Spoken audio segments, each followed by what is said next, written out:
My name is Evelyn Moore. I am 68 years old, and after surviving a lifetime of hardships, I thought I had finally reached a point where I could just sit back, relax, and watch my only son live the life I had dreamed for him. Daniel. My pride. My joy. My one reason to keep going when the world kept knocking me down. You see, I lost my husband Thomas when Daniel was only 10 years old. That day changed everything for me. I became mother, father, provider, and protector all in one. And believe me, raising a child alone is no small task. I worked 2 jobs for nearly 15 years, during the day at the library, and at night cleaning offices downtown. I barely slept, but every ache, every sore muscle was worth it whenever I looked at Daniel's little face. He grew up to be a fine man, strong, kind, respectful. Or at least, that's what I thought. When Daniel introduced Tiffany to me 2 years ago, I couldn't have been happier. She seemed like the perfect woman, soft-spoken, polite, always smiling. She brought me flowers whenever she visited. She called me Mrs. Moore with the sweetest voice, and she always offered to help with the dishes after dinner. "Daniel is so lucky," she'd say, brushing her hair behind her ear like she was shy. "He grew up with your cooking. I wish my mom made food like this." And I would laugh, flattered, thinking, finally. My son found someone who appreciates family values. So when they announced their engagement, I threw myself into preparations.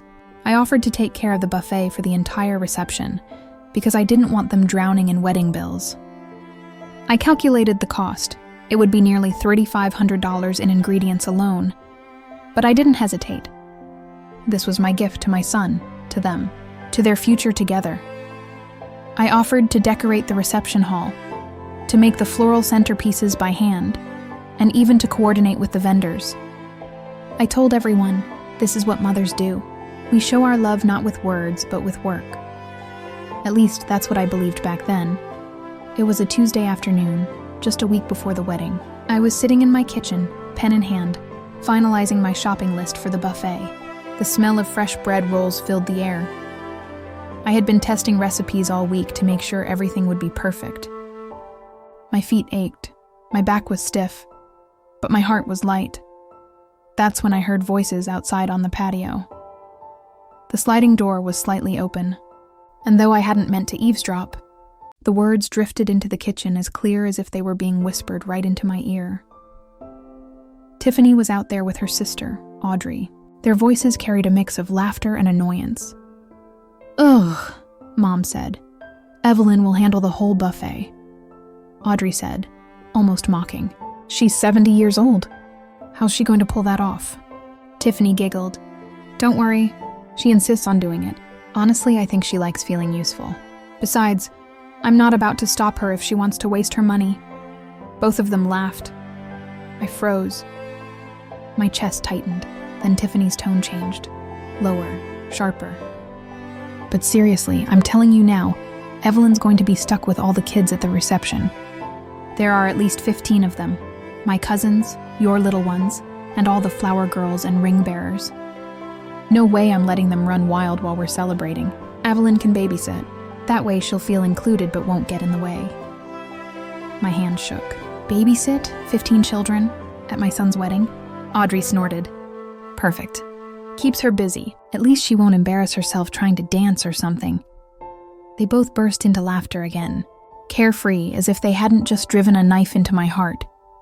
I sat there, staring at my list, my pen trembling in my hand, my carefully planned buffet, my decorations, my love, my gift, all reduced to nothing more than free labor and babysitting duty. And the worst part? Daniel had been outside too, just a few feet away, talking on the phone. He didn't say a word. He didn't defend me. That moment, something inside me shifted.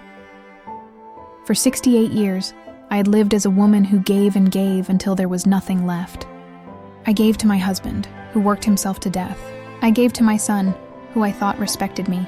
And now, I was about to give away my savings, my energy, my time, for people who didn't see me as family, but as a tool. And I realized, enough was enough. I folded the shopping list slowly, slipped it into my recipe book, and whispered to myself, "They don't know who they're dealing with." Because if Tiffany and her family thought I would just smile and let myself be used, they were about to learn a very painful lesson. The laughter outside faded, but the words stayed with me like thorns pressed into my skin. Babysitter. Old. In the way. I sat there in my kitchen, the smell of my bread rolls turning sour in my nose. My heart ached, not just from the insult, but from the memory of everything I had done to make this wedding possible. Do they even know what it took to raise Daniel alone? Do they know how many nights I cried silently in the dark, holding my pillow to my face so my little boy wouldn't hear?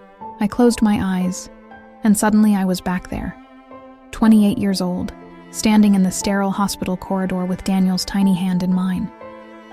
The doctor's voice was a blur. Heart attack. We did everything we could. I'm sorry. Thomas, my husband, was gone.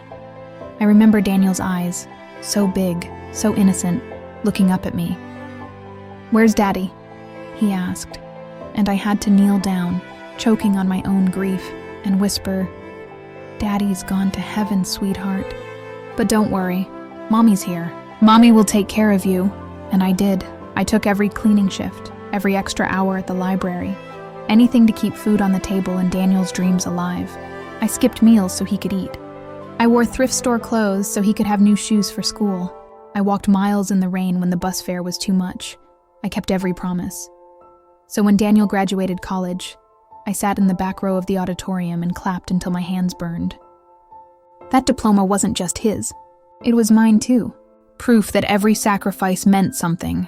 And now he couldn't even defend me when his fiancée mocked me behind my back. I felt anger rising in me like a storm. That night I couldn't sleep. I lay in bed staring at the ceiling, hearing Tiffany's voice echo again and again. Evelyn will babysit. Keeps her busy. At least she won't embarrass herself. Embarrass myself? At my own son's wedding? No, not anymore. By dawn I had already decided I wouldn't confront them. Not yet. No, confrontation would only give them time to prepare excuses. I wanted them blindsided. I wanted the truth to slap them across the face in front of everyone. So I began my quiet rebellion. The first step was simple. I didn't place the final catering order. For weeks I had been working with a local butcher, a produce vendor, and a bakery to secure everything we needed for the buffet. They had my shopping list, my schedule. All I had to do was confirm. Instead, I called them all that morning. I'm sorry, I said, voice steady. Plans have changed. I won't be needing the orders after all. There was silence on the other end. Are you sure, Mrs. Moore? The butcher asked. That was a lot of food. Yes, I said firmly. Positive. When I hung up, I felt a strange calm settle over me. Step 1. Done. But betrayal cuts deep, and even as I tried to stay strong, memories kept flooding back. Like the time Daniel was 12 and came home from school with tears in his eyes because the other kids teased him for not having a father. I held him close that night, whispering, You're twice as strong, Daniel, because you have your father's heart and my stubbornness. Or the nights when I'd collapse on the couch after work, my feet blistered, only to find Daniel covering me with a blanket and kissing my forehead. He used to look at me like I was his whole world. So why now? Was I nothing more than a convenient babysitter? A few days later, I got another taste of their true colors. I was at the reception hall, measuring tables for the centerpieces. Tiffany arrived with her mother, Gloria and Audrey. At first, their smiles were syrup sweet. Evelyn, you're a lifesaver, Gloria gushed. All this work you're doing, it's like we don't even need to hire professionals. I forced a smile. I'm happy to help. But then, as I stepped into the back room to grab my notebook, I heard Gloria's sharp whisper. She really thinks this is her wedding, doesn't she? Look at her fussing with those flowers, Audrey snickered. At least it keeps her busy. Better she play Martha Stewart than embarrass us in front of our friends. And Tiffany, sweet, perfect Tiffany, just sighed and said, It's fine. She'll wear herself out before the big day. Then we can just stick her with the kids and she won't even notice. I gripped the notebook so tightly my knuckles went white. They thought they were clever, but they didn't know I had heard every single word. And as I walked back into the hall with my sweetest smile, I whispered silently to myself, Step 2, patience. Let them think they're winning. That night, I took out my old tape recorder. I don't know what made me do it. Maybe instinct, maybe desperation. But I started carrying it with me. Every time I suspected their voices would turn sharp the moment I left the room, I clicked it on and let it capture the truth. Little by little, I gathered a collection of their venom, mocking me, using me, laughing at me, and every recording was like a match.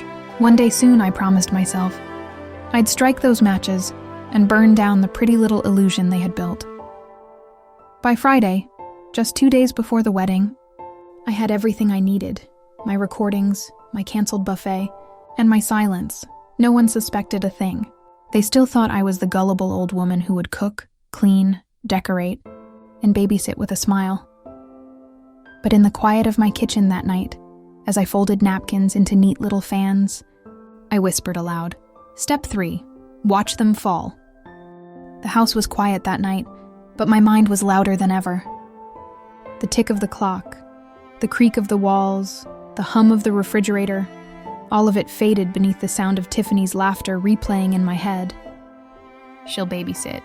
Keeps her busy," I wanted to scream. I wanted to grab Daniel by the shoulders and shake him until his eyes opened, until he saw what I saw. But when I looked at him, I didn't see the little boy who used to kiss my forehead when I was too tired to stand. I saw a man who was blinded by love, or worse, by fear. The very next morning, I decided to test him. I made Daniel breakfast. Pancakes, his favorite, the way I had done every Saturday morning when he was a child. As we sat at the table, I asked casually, "Daniel, honey, do you think I'm doing too much for this wedding?" He looked up from his plate, his eyes heavy with exhaustion. "Too much? No, Mom, you're amazing. Tiffany and I couldn't do this without you." I studied his face, searching for even the smallest flicker of guilt. Nothing. I pushed gently. "And you don't think it's too much for someone my age? Babysitting, cooking, decorating?" He froze for half a second, then forced a laugh. "Babysitting? What do you mean?" My chest tightened. He knew, he had heard. I could see it in his eyes. But instead of admitting it, he picked up his fork and stuffed another bite into his mouth, as if chewing fast enough could swallow the truth. And that silence, that cowardly silence, cut deeper than any insult Tiffany or her family had thrown at me. I wanted to cry, but I didn't. Instead, I smiled sweetly and said, "Well, I suppose I'll just keep doing what I'm doing." Inside, though, I added another step to my plan. This isn't just about Tiffany anymore. This is about Daniel, too. He needs to learn what it means to stand up for the people who raised him. Later that afternoon, I overheard another conversation that twisted the knife further. I was arranging flowers in the reception hall when Tiffany walked in with Audrey, her voice sharp and mocking. "Honestly, Daniel's mom should be grateful we're including her at all," Tiffany said. "Half my friends had to tell their in-laws to stay out of their weddings." "At least Evelyn's keeping busy," Audrey snorted. "You're too nice. If it were me, I'd have told her to sit down and stay out of the way." They didn't know I was standing just a few feet away, hidden behind a row of folding chairs. My hands trembled as I gripped a vase so tightly I thought it might shatter. But the worst part was what came next. Tiffany's voice softened. "Daniel knows how I feel. I told him last night, if his mom tries to steal the spotlight, it's going to cause problems between us." Audrey gasped. "And what did he say?" Tiffany laughed. "He just stayed quiet like always. That's what I love about him. He doesn't argue. He knows his place." They both laughed again, their voices echoing through the hall. And for the first time, I didn't just feel anger. I felt fear. Fear that my son had chosen a woman who wanted to control him so completely that she would erase me from his life if I didn't comply. That night, I sat alone in my living room, staring at the wedding invitation pinned to my fridge. Daniel Moore and Tiffany Hayes. Together, forever. The letters blurred through my tears. I whispered aloud, "Thomas, if you can hear me, I'm losing him, our boy. I'm losing him." But then I straightened my back and wiped my tears. No, I wouldn't lose him, not without a fight. If Tiffany thought she could use me, humiliate me, and take my son from me, Then she was about to learn that Evelyn Moore wasn't just an old woman with recipes and flowers. I was a mother. And mothers, when pushed too far, become forces of nature. The next day, I began setting traps. When Tiffany asked if I had confirmed the cake delivery, I smiled and said, "Yes, dear, all set." But I hadn't. When Gloria asked if I had arranged the table linens, I nodded sweetly. "Don't you worry, I've got it all under control." But I had canceled that order too. Every polite lie was another brick in the wall I was building, a wall that would come crashing down on their perfect little wedding. And through it all, I kept my recorder close, capturing every venomous word they spewed when they thought I was out of earshot. By Thursday evening, I had a small library of their cruelty, enough to destroy Tiffany's image forever. But still, I couldn't shake Daniel's silence, his refusal to defend me. So I tested him one last time. That night, as we sat on the porch, I said softly, "Daniel, do you think Tiffany loves me?" He hesitated. Too long. Far too long. Finally, he sighed and said, "Mom, Tiffany's under a lot of stress right now. She doesn't always mean what she says." My heart sank. So he knew. He knew she disrespected me, and he chose to excuse it. I turned my face away so he wouldn't see the tears in my eyes. "I see," I whispered, and in that moment, my plan changed. I wasn't just going to expose Tiffany. I was going to expose Daniel too. Not out of cruelty, but because sometimes the only way to teach your child the truth is to let them feel the pain of betrayal themselves. As I lay in bed that night, I whispered to the dark, "Step 4, break the silence." And with that, I knew exactly what I had to do at the wedding. The Friday before the wedding was bright and cloudless, the kind of day people dream of when they plan ceremonies months in advance. For most families, the sunshine would have been a blessing. For me, it felt like mockery. The world looked so beautiful outside my window, yet inside, a storm brewed. I sat at my kitchen table with a cup of chamomile tea, staring at the neat little notepad in front of me. On it, I had scribbled a list, not for food or flowers, but for steps. My steps, my revenge. Cancel buffet. Cancel linens. To cancel bakery order. Gather recordings. Smile. Always smile. I tapped my pen against the paper and whispered. Step 5. The reveal. The word looked heavy when I wrote it down, as if my pen itself knew the weight of what I was about to do. As I sat there, my mind wandered back, far back, to the day I married Thomas. It was nothing like the lavish event Tiffany was demanding. We didn't have marble halls, crystal chandeliers, or imported wines. We had a church basement decorated with paper flowers, a potluck buffet, and a second-hand wedding dress that my aunt had altered for me. And yet, it was perfect. I could still see Thomas's face when I walked down the aisle. His eyes glistened with tears, his hands trembling as if he couldn't believe I was real. "Evelyn," he whispered when I reached him, "you're my forever." That memory had carried me through decades of hardship.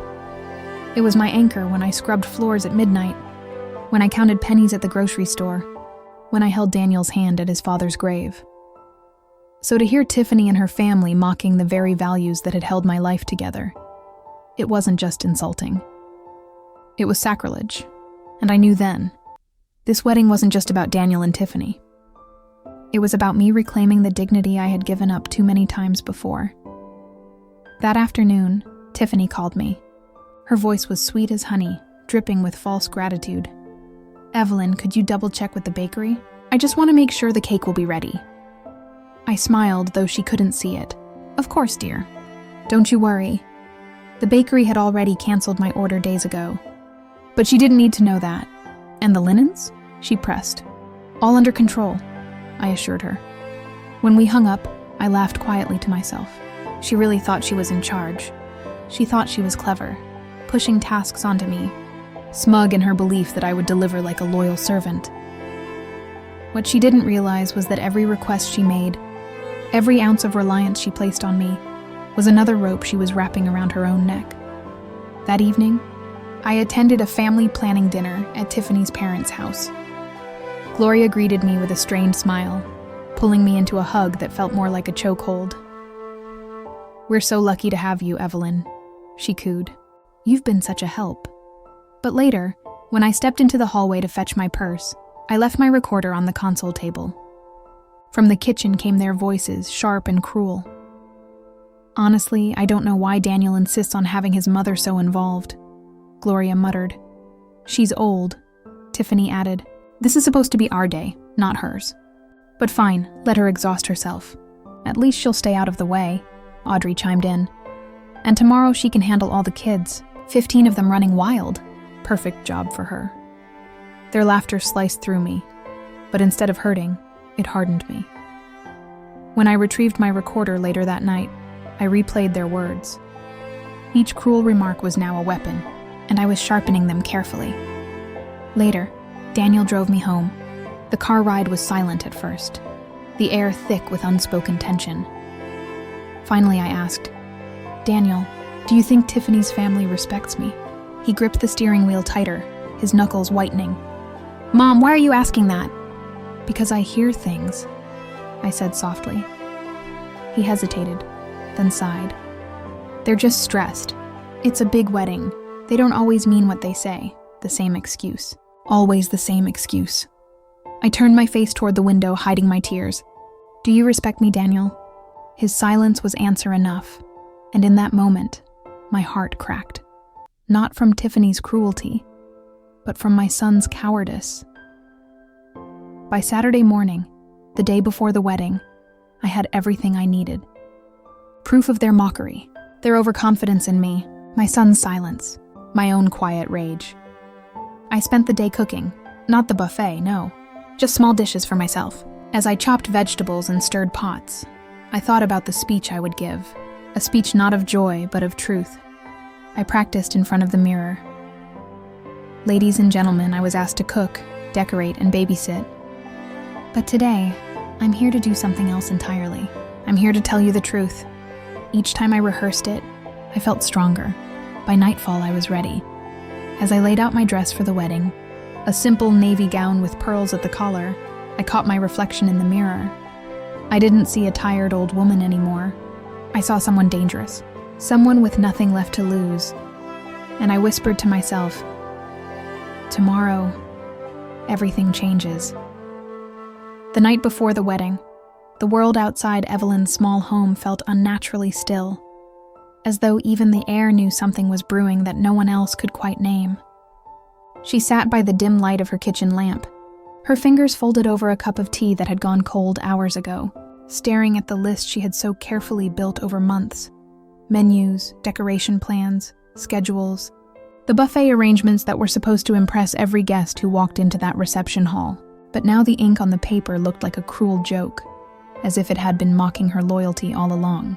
Her lips curved into a thin smile, the kind of smile that hid both pain and quiet power. She thought of the conversation she had overheard, of Tiffany and Audrey laughing softly on the patio, while her son Marcus remained oblivious, glued to his phone.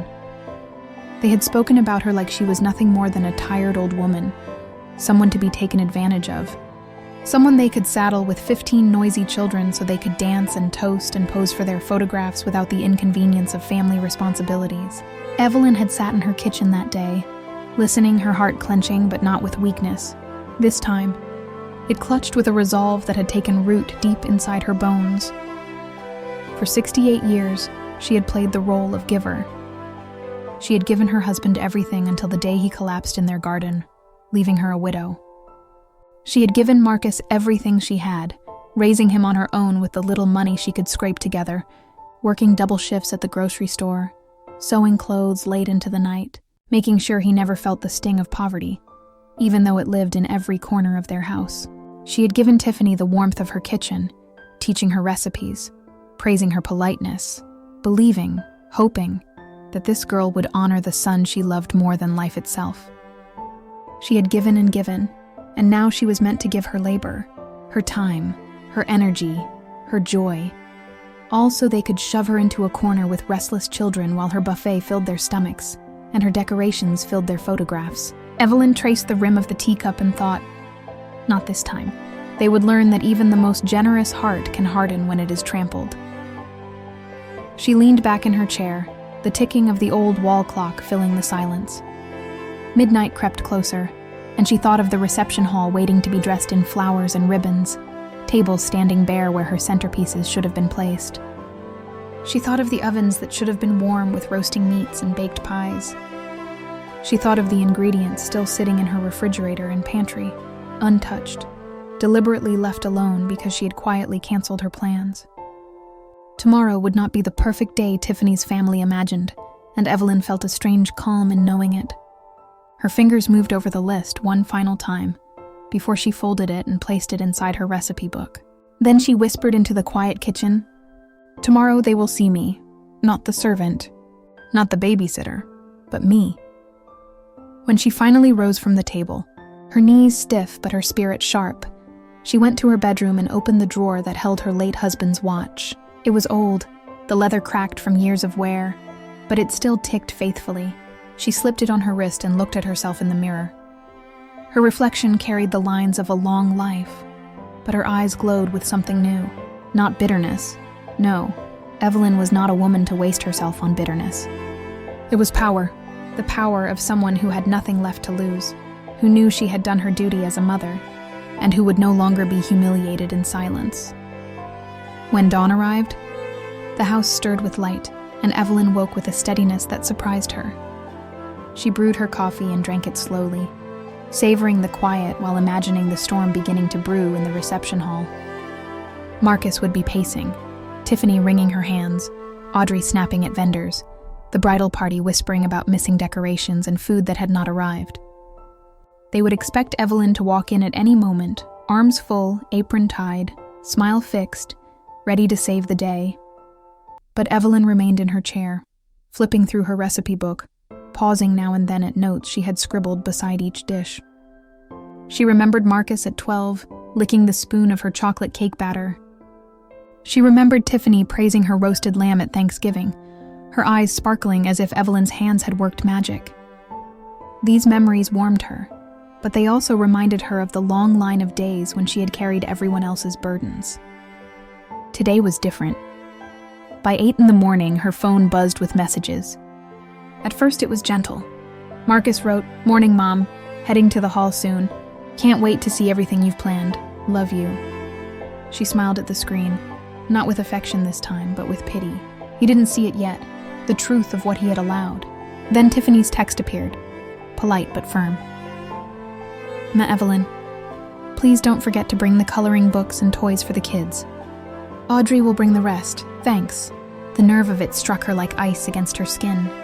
Not a thank you for the buffet, not gratitude for the decorations, just a reminder to fulfill the role of unpaid babysitter. Evelyn placed the phone face down on the table and let it buzz until it fell silent. Hours slipped by. Her hands itched with the old habit of preparation, but she resisted. At 10, the first call came, Marcus again. His voice was tight, trying to sound calm but failing. "Mom, hey, just checking in. Where are you? The florist says she hasn't heard from you. Tiffany's getting a little worried. Did you already drop off the food?" Evelyn listened, let him speak into the silence, and then she said softly, "I'm at home." His breath caught, and for a moment, she could almost hear the weight of his panic. "At home? Mom, what do you mean at home?" "We need you here. The buffet..." She interrupted him, her voice steady. "Don't wait for me, Marcus. And don't wait for the buffet either. I'm not coming." She ended the call before he could stammer another word. Evelyn set the phone aside, her heart steady, her pulse strong. For the first time in years, she felt free. She imagined the hall erupting with confusion as Marcus relayed the news. Tiffany's carefully painted face tightening with fury, Audrey's voice rising in shrill disbelief. Guests would be arriving soon, expecting abundance, and instead they would find empty tables. Let them face it. Let them explain why the woman who had been preparing everything for months had decided not to appear. Evelyn rose from her chair, smoothed her dress, and began preparing herself not for a day of labor but for a day of revelation. She chose a dress her husband had always admired, deep blue with delicate lace at the sleeves. She pinned her silver hair neatly, touched her lips with a shade of rose she rarely wore, and placed her husband's watch firmly on her wrist. Then she slipped her phone into her bag, not because she needed it, but because she knew the calls and messages would keep coming, each one another reminder of their panic. She was ready to walk into the chaos not as their servant, but as the woman they had underestimated. By noon, the world outside was humming with wedding bells, cars lined with ribbons, and guests in their finest clothes heading toward the grand hall. Evelyn stepped out of her house, locked the door, and took a long breath of fresh air. The sky was bright, the kind of day most brides would beg for, but beneath the sunshine she felt the thrum of something darker, a reckoning. She got into her car and drove slowly, deliberately, savoring the quiet roads as she imagined the frenzy building at her destination. When she arrived at the hall, she parked at the far edge of the lot, away from the rush of cars dropping off frantic family members. She sat for a moment in the driver's seat, watching from a distance. Guests were trickling in, their faces a mix of excitement and confusion as they glanced around at the bare tables, the lack of buffet, the missing decorations. Inside, Evelyn could picture Tiffany snapping at Audrey, Marcus on the verge of collapse, vendors shrugging helplessly. She smiled faintly, adjusted her dress, and whispered, "Time to teach them." And with that, she opened her car door and began her slow, steady walk toward the hall, each step carrying not just her body, but the weight of every sacrifice, every insult, every unspoken truth that had built up to this moment. She was not coming to save them. She was coming to show them who she truly was. When Evelyn entered the reception hall, the hum of chatter froze and tilted, like a record needle scratching off course. Heads turned, and eyes followed her with an intensity that nearly made the air tremble. Guests stood near the bare tables, murmuring under their breath, glancing at one another with confusion. There was no buffet spread, no glittering trays of food, no lush decorations that had been promised. Just long stretches of white tablecloth and empty centerpieces, barren as an unkept promise. Evelyn moved with measured grace, her heels clicking softly against the polished floor, her presence commanding without a single word. She knew she had been expected to rush in, apron tied, arms full, the savior of the day. Instead, she arrived like a guest, composed and radiant, the deep blue of her dress catching the light. Marcus was the first to see her. His face was pale, his tie slightly loosened, his shoulders taut with the weight of disappointment pressing down on him. "Mom," he exclaimed, half running toward her. His voice was desperate, carrying not just urgency, but fear. The kind of fear that comes when the world carefully built begins to crack before witnesses. He reached for her arm, his eyes wide, but Evelyn only looked at him calmly. "You came," he breathed, as though her arrival alone would solve everything. "Please tell me the food is on its way. Please tell me you've got something planned. Everyone's asking questions." Evelyn tilted her head, her lips forming the faintest smile. "The food is not on its way, Marcus. It was never meant to be." His breath caught, his grip tightening on her sleeve. What are you talking about? You promised. You said you'd take care of it."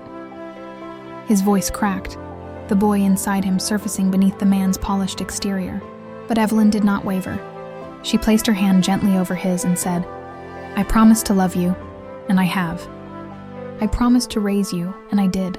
But I never promised to let you and your bride's family use me as a servant. Today is your lesson, my son." Behind Marcus, Tiffany appeared, her gown glittering like frost, her face painted into a smile that was quickly unraveling. Audrey was close on her heels, eyes sharp and mouth ready for battle. Tiffany's voice carried across the hall, sharp and cold. "Monsieur Evelyn?" she said, her tone still dripping with the practiced sweetness she had always used in public. "We're so glad you're here. We were worried something happened. The guests are hungry, the decorations aren't ready. Surely you have everything with you, don't you?" Her eyes darted around, scanning for trays, boxes, or anything to prove that Evelyn was still the woman they expected her to be. But Evelyn stood empty-handed, her bag small, her posture proud. "I have nothing with me," Evelyn replied, her voice calm but firm, carrying over the hushed crowd. "Not food, not flowers, not centerpieces. I canceled everything." The words fell into the room like stones into water, rippling through every ear until gasps rose, whispers spread, and silence settled again. Tiffany's painted smile shattered, revealing the raw edge of panic beneath. Audrey stepped forward, her hands flying up in disbelief. "You canceled?" Are you insane? Do you know what you've done? You've ruined everything. Evelyn's eyes flicked to her, steady and unflinching. No, Audrey. I have ruined nothing. I have simply stopped letting myself be ruined. Tiffany tried to step in, her voice rising. You can't just walk away from your responsibilities. You said you'd handle the buffet, the decorations. Everyone here is expecting it. Her tone cracked, desperation leaking through. Evelyn's gaze turned on her, cool and piercing. Responsibilities? That is an interesting word, Tiffany, because I was not asked as a guest, not treated as a mother, not respected as family. I was given a list of chores. I was told, without being told, that I was to be the babysitter of 15 children, while you and your family danced and drank and laughed. That is not responsibility, Tiffany. That is exploitation. The crowd rustled, heads turning, whispers growing louder. Some guests nodded subtly, sympathy in their eyes. Others frowned, uncomfortable with the tension unraveling before them. Marcus looked between his mother and his bride, torn, sweat beading on his brow. Mom, please, he begged softly. Don't do this. Not today. Evelyn turned her gaze to him, her expression softening just for a heartbeat. I should have done this long ago, Marcus. You are my son and I love you, but love does not mean I must be silent while you allow others to use me. I gave you everything I had in this life, and this is how you repay me? By letting them treat me like I am nothing more than a maid? The silence that followed was thick, the kind that presses against the chest. Tiffany's face hardened, her polite facade gone, revealing the sharpness underneath. This is ridiculous, she spat, her voice cracking. You're humiliating us in front of everyone. You've ruined my wedding. Evelyn's eyes narrowed, her words slow and deliberate. No, Tiffany. I have revealed the truth of your wedding. The truth that beneath the lace and flowers, beneath the photographs and toasts, there is a rot of selfishness, of disrespect, of pride. And today, that rot stands in the open. Gasps rippled again, and a few guests even shifted closer, as though drawn to the storm brewing at the center of the room. Audrey sputtered, her face red. You're bitter. You're jealous. That's all this is. You can't stand not being the center of attention. Evelyn's laugh was soft, but it cut through the tension like glass. Jealous of what? Of a family who whispers behind my back, mocking my age, mocking my place? Of a bride who pretends kindness but sharpens her knives when she thinks I cannot hear? I am not jealous, Audrey. I am awake. Marcus's hands ran over his face, his voice breaking. Mom, please stop. Everyone's staring. We can fix this, I promise. Just let me handle it. Evelyn shook her head. No, Marcus. I let you handle it when I stayed silent. I let you handle it when I listened to them plan to shove me in a corner with children like I was hired help. You did nothing. You let it happen. So now, I handle it. Her words struck like thunder, and the room pulsed with the weight of them. Tiffany's eyes glistened, whether from rage or fear no one could tell. She hissed under her breath. You'll regret this. Evelyn's smile was small, but it glowed with something unshakable. No, Tiffany, you will. Because today, the mask you wore has slipped.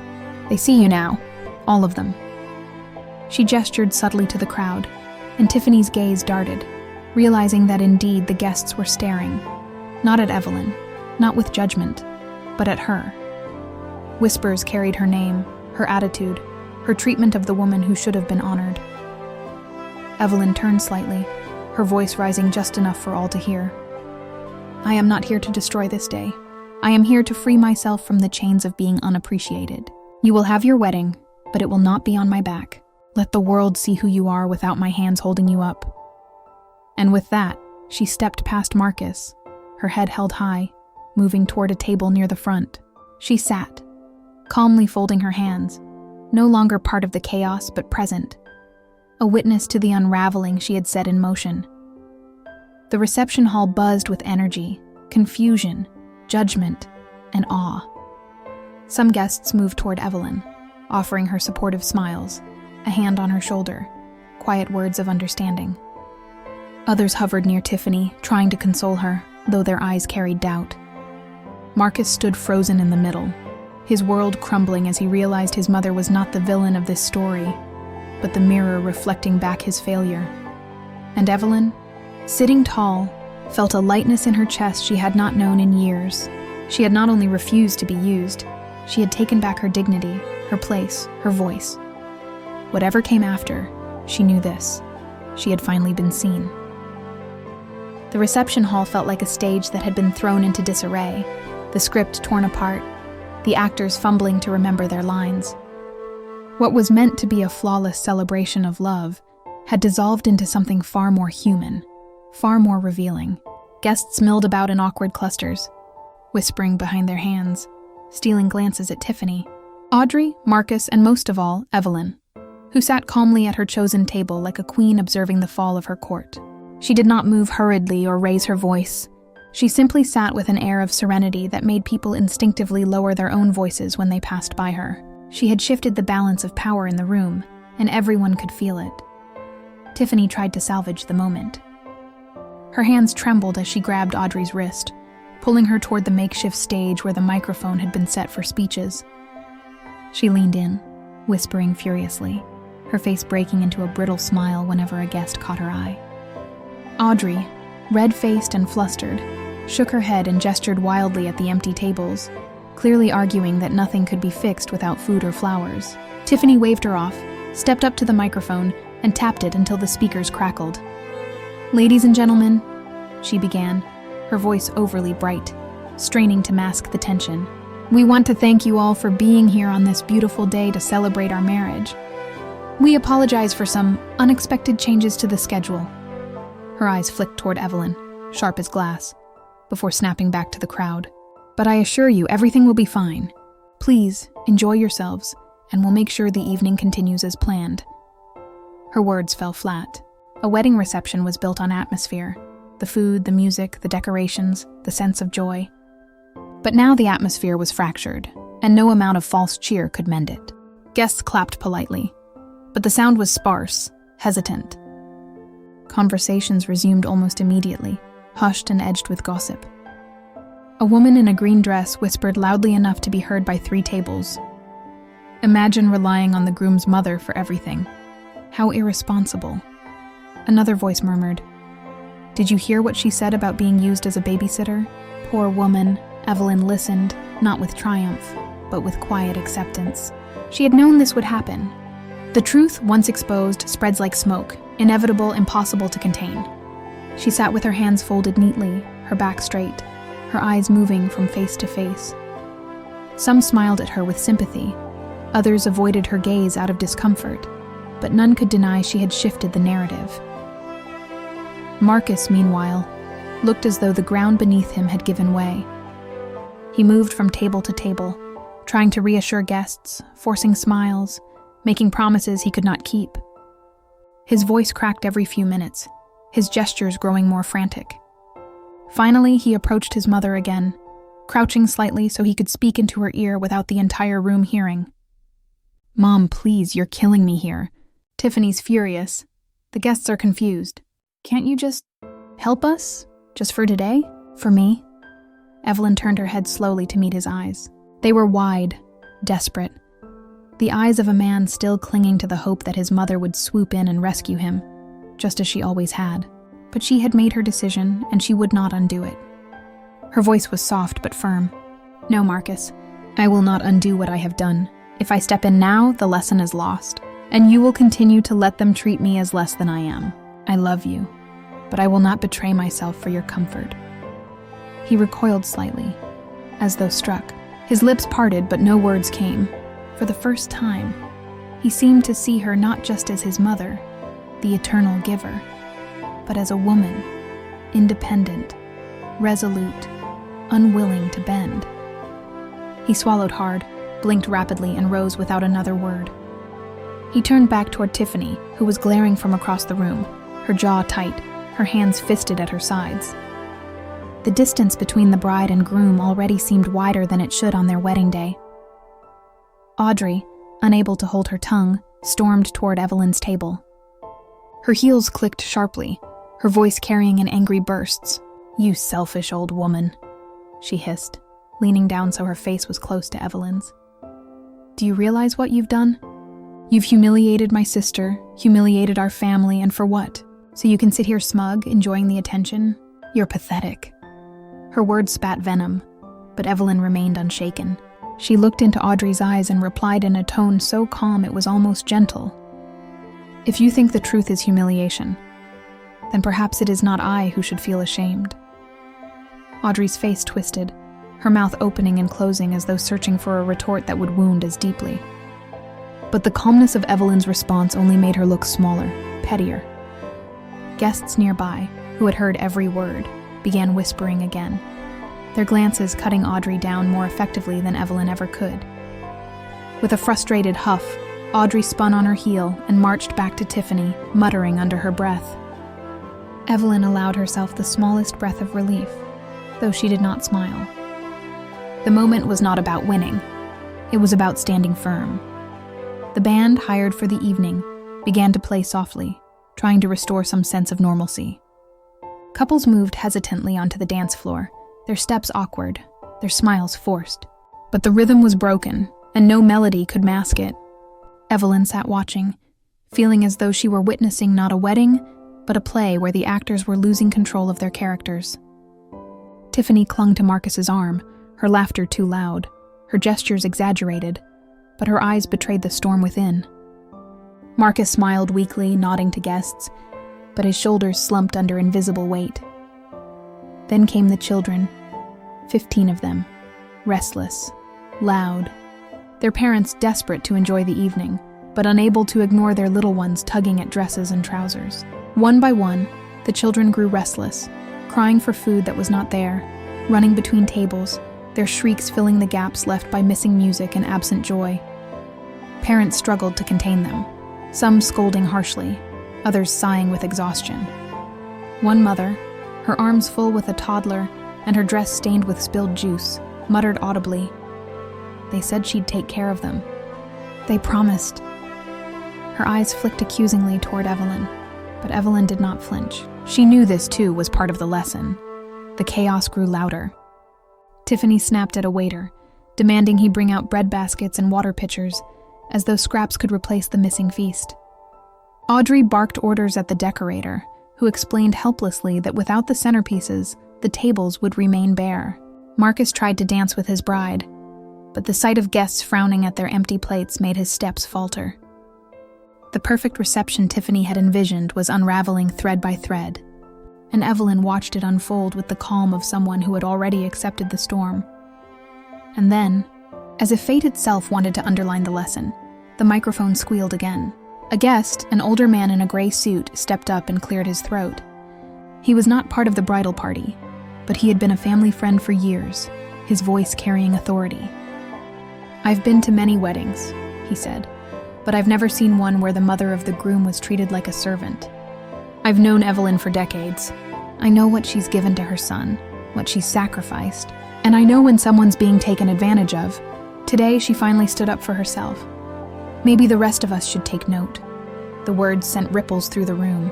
Some guests nodded in agreement, clapping softly, while others exchanged uneasy glances. Tiffany's face turned crimson, Audrey sputtered in outrage, and Marcus looked as though he might collapse entirely. Evelyn, however, simply inclined her head in gratitude toward the man, her expression steady. She had not asked for his defense, but it warmed her to know that others could see the truth. The evening dragged on, tension simmering beneath every forced smile and awkward toast.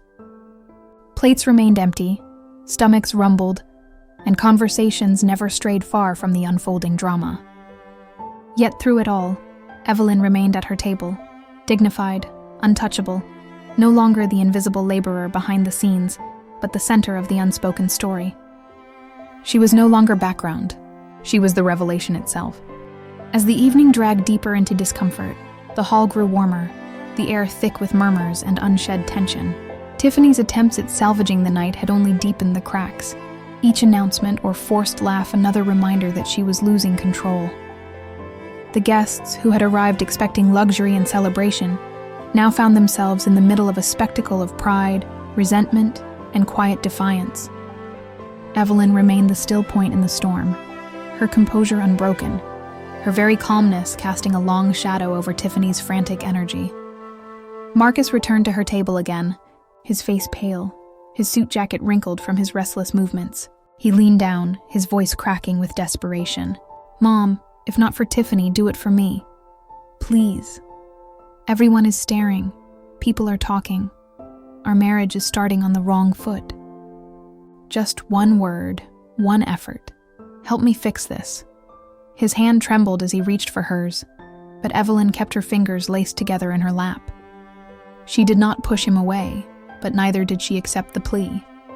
Instead, she spoke with the gentleness of someone who has loved too deeply for too long and now must teach a final lesson. "Marcus, my love, I've raised you to be a man who should carry his own responsibilities. I gave you everything I could, my time, my energy, my devotion, but a man who cannot face the consequences of allowing others to exploit those he loves will never be strong. If I rescue you again, you will never grow, and Tiffany will never learn. I refuse to make myself small for her comfort. I will not erase myself for the sake of appearances. This is your path, not mine." His eyes filled with a boyish desperation, the kind she remembered from his childhood when he scraped his knees and looked to her to fix it. But he was no child now, and she was no longer willing to be the silent nurse who patched wounds without ever being thanked. Marcus stood shakily, staring at her with something between anger and grief. "You're abandoning me," he whispered, though the words rang louder than he intended. Evelyn shook her head. "No, I am setting you free. Whether you accept that freedom or squander it is no longer in my hands." Nearby guests had overheard, and their eyes darted between mother and son, the truth of their relationship unfolding before them. Tiffany noticed the stares and stormed across the room, her dress sweeping behind her, her fury undisguised. She seized Marcus's arm, dragging him a step away from Evelyn as though distance could shield him from her influence. "This is exactly what I warned you about," Tiffany snapped, her voice pitched high. She wants control. She wants to make everything about her. "Marcus, wake up! You're a grown man, you don't need her approval. We can handle this together." "Forget her," but the words landed poorly. Guests watching leaned in, whispering, some shaking their heads. To dismiss the woman who had raised Marcus entirely, in front of everyone, only made Tiffany seem callous. Marcus opened his mouth to defend his wife, but his voice faltered, the weight of his mother's lesson pressing heavily upon him. His silence was its own betrayal, of Tiffany, who expected him to agree, and of Evelyn, who had once believed he would always protect her. The children's restlessness reached its peak. They darted across the dance floor, knocking over glasses of water, one crying loudly as he tripped over a chair leg. Parents scolded and scurried, their faces weary, their patience thinning. One exhausted father finally snapped, his voice carrying across the room. "This is ridiculous! They said the groom's mother would take care of the kids, and now look, chaos. How are we supposed to enjoy ourselves?" He gestured toward Evelyn, but before the resentment could swell, another guest, a woman who had known Evelyn for years, rose from her seat. "Don't you dare blame her. She's done enough for that family. Too much, if you ask me. Maybe it's time people stopped expecting one woman to shoulder everything." The hall fell quiet for a moment, the truth ringing louder than the music. Tiffany's face burned with humiliation, her hands clenched into fists at her side. Audrey rushed to her defense, stepping forward with her usual sharpness. "You don't know what you're talking about. Evelyn has been manipulating all of you with her quiet act. She likes being the martyr. She wants everyone to feel sorry for her. That's why she's doing this. Not out of dignity, but spite. Don't fall for it." But Audrey's words no longer held the power they once did. The tide of opinion in the room was shifting. Guests who had once believed Tiffany and Audrey's polished charm now saw cracks in the facade, the entitlement beneath the smiles. Murmurs of agreement with Evelyn spread, soft at first, then louder. Someone muttered, "She raised that man and this is her reward?" Another voice said, "I'd never treat my mother-in-law like that no matter what." Evelyn did not rise, did not lash out, did not defend herself further. She simply sat with the stillness of a woman who knew that dignity spoke louder than anger. Her silence was not weakness but strength, and the room recognized it. Tiffany, sensing the shift, turned on Marcus in a fit of desperation. "Are you just going to stand there? Say something! Tell them she's lying, that she's trying to ruin us." Her nails dug into his arm, her voice trembling with a mix of rage and fear. Marcus's lips parted, but no words came. He looked at his mother, then at his wife. And in his eyes was the dawning realization that he was caught between two worlds, the woman who had given him life and the woman he had chosen to marry. His silence was its own answer, and Tiffany saw it clearly. She released his arm, stepping back as though burned, her eyes narrowing into slits. "Coward!" she spat, her voice low but cutting. The music faltered, the band trailing off as tension consumed the room. One by one, guests began to rise from their tables, not to dance or celebrate, but to leave. Some muttered excuses about early mornings, others avoided eye contact entirely. Chairs scraped against the floor, the hall echoing with the sound of a wedding unraveling. Tiffany's dream reception had become a slow exodus of witnesses who no longer wished to linger in the shadow of humiliation. Evelyn remained seated until nearly everyone had gone. She watched as Tiffany collapsed into a chair, her makeup smudged, her once perfect posture crumpled. Audrey hovered beside her, muttering curses, blaming everyone but themselves. Marcus stood apart, his face hollow, his gaze fixed on nothing. The grand hall, once glittering with promise, now felt cavernous, the decorations meaningless, the silence heavy with unspoken truths. Finally, Evelyn rose. She moved with grace, gathering her purse, adjusting her shawl. She walked toward the exit without looking back, her steps unhurried, her dignity intact. Guests who remained parted to let her through, some nodding respectfully, others murmuring soft words of support. She did not respond, but their acknowledgement was enough. For once, she was seen not as a servant or a silent background figure, but as a woman of strength. As she reached the door, Marcus's voice broke the silence. "Mom." It was not loud, but it carried. She turned, her eyes meeting his across the emptying hall. For a long moment, neither spoke. He looked as though he wanted to run to her, to beg forgiveness, to cling to the comfort he had always known. But he remained rooted, his new wife glaring at him from behind. Evelyn offered him a small, gentle nod. Not forgiveness, not condemnation, but something quieter, deeper. A final reminder that her love would not vanish, but neither would her resolve. And then she stepped out into the night. The cool air wrapped around her like an embrace, the stars above unbothered by the chaos she had left behind. For the first time in years, she felt light, not because the burden had been lifted by someone else, but because she had finally set it down herself. The role of the silent caregiver, the taken-for-granted servant, was no longer hers to play. She was Evelyn, mother, yes, but also a woman who deserved dignity, respect, and peace. Behind her, the muffled voices of Tiffany and Audrey echoed faintly through the walls, angry, accusing, desperate to spin the narrative back in their favor. But their words no longer mattered. The wedding day would be remembered not for its flowers, its food, or its dance floor, but for the moment Evelyn chose herself over their demands. It was the day the balance shifted, the day the quiet mother became the undeniable force of truth. As Evelyn walked into the night, she thought not of the chaos she had left behind, but of the life ahead of her, a life where her worth would not be measured by the tasks she performed in silence, but by the strength she carried openly, a life where she would no longer be reduced to the background, but instead would claim her rightful place at the center of her own story. And in that realization, for the first time in a long time, Evelyn smiled. The morning after the wedding dawned gray and heavy, as though even the sky felt the weight of what had happened. Evelyn sat at her small kitchen table with a steaming cup of tea, the quiet ticking of the clock reminding her that the world continued turning regardless of last night's chaos. She expected to feel sorrow, regret, or even loneliness, but instead she felt something strange and liberating, peace. The house was still, the light soft against the curtains, and for the first time in years, she did not feel the pressure of unspoken duties crushing her chest. She had walked away, and the world had not ended. She had chosen herself, and somehow that felt more powerful than anything she had ever done for her family. But outside her door, whispers were already spreading. Weddings were supposed to be remembered for joy and laughter, but Marcus's wedding had become the talk of the town for all the wrong reasons. By sunrise, Evelyn's phone began buzzing with calls she did not answer. messages she did not read. Some came from extended family demanding to know why she had embarrassed Marcus. Others came from old friends offering quiet words of support.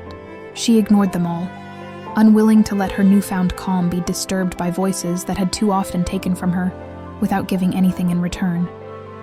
Meanwhile, Tiffany woke in her bridal suite with puffy eyes and a bitter taste in her mouth. The night had ended in shambles. Guests had left early, her perfect reception had been reduced to gossip and judgment, and Marcus had barely spoken to her on their wedding night.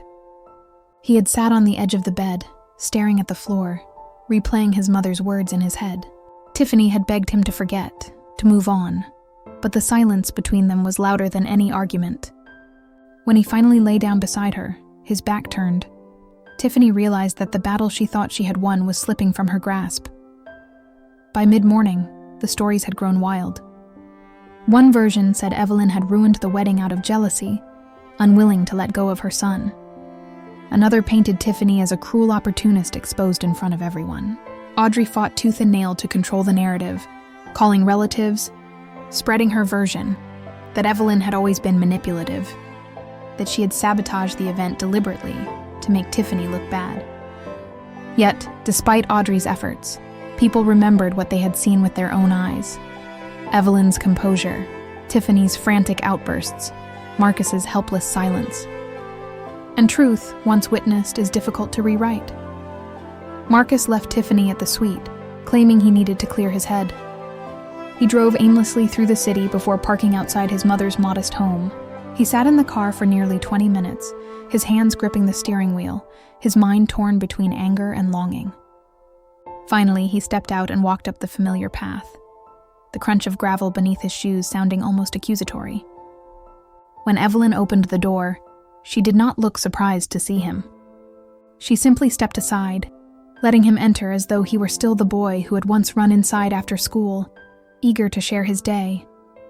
The air inside smelled faintly of chamomile and lemon polish. Marcus sat heavily at the kitchen table, the same table where he had eaten countless meals growing up.